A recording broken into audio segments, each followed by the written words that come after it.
News super one, सत्याचा बुलंद आवाज। अशाच ताज्या महत्त्वपूर्ण घडामोडी बघण्यासाठी सबस्क्राइब करा न्यूज सुपर वन। संगमनेर तालुक्यातील देवगाव शिवारातील देवतळे येथील खंडोबा मंदिरात चोरट्यांनी चोरी केली आहे।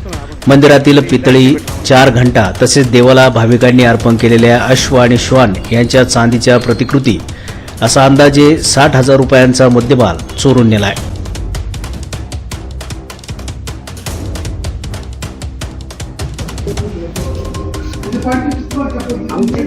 ही घटना शनिवारी रात्री 8:30 वाजेच्या सुमारास घडली आहे। या प्रकरणी रविवारी दुपारपर्यंत संगमनेर शहर पोलीस ठाण्यात कोणत्याही गुन्ह्याची नोंद झालेली नव्हती। देवगाव हद्दीत देवतळे येथे प्रतिदावडी अशी ख्याती असलेले खंडोबाचे मंदिर आहे। शहर पोलीस ठाण्याच्या हद्दीत असलेल्या या मंदिरात शनिवारी रात्री 8:30 वाजेच्या सुमारास 2 चोरट्यांनी प्रवेश केला। ते चोरटे सीसीटीव्ही कॅमेऱ्यात कैद झाले आहेत। मंदिराच्या गाभाऱ्यात प्रवेश केल्यानंतर एका चोरट्याने सीसीटीव्ही कॅमेऱ्याची वायर पकडीच्या साहाय्याने कापली, हे देखील त्यात कैद झालाय। वायर कापल्याने तो कॅमेरा बंद झाला होता, परंतु मंदिर परिसरातील इतर काही कॅमेऱ्यांमध्ये हे चोरटे कैद झाले आहेत। शनिवारी रात्री 10:30 वाजण्याच्या सुमारास हा चोरीचा प्रकार समोर आला।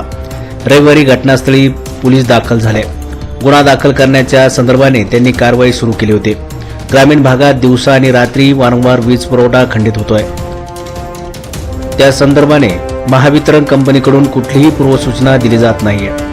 देवगाव, नेमगाव टेंबी, शिरापूर, वाघापूर, रायते आदी गावांमध्ये अनेकदा दिवसाही बिबट्याचे दर्शन झाले। काही गावांमध्ये शेतकऱ्यांचे पशुधन तसेच शेतकऱ्यांवर देखील बिबट्याने हल्ला केल्याच्या घटना घडल्या आहेत। त्यामुळे पंचक्रोशीतील ग्रामस्थांमध्ये भीतीचे वातावरण आहे। अशातच खंडोबा मंदिरात चोरी झाल्याने बिबट्यासह चोरट्यांची देखील भीती वाटू लागली आहे। त्यामुळे रात्री वीज पुरवठा सुरळीत ठेवा अशी मागणी ग्रामस्थांनी केली आहे, अन्यथा आंदोलनाचा इशारा यावेळी देण्यात आला आहे। न्यूज सुपर वन साठी दिनेश बांगर, संगमनेर।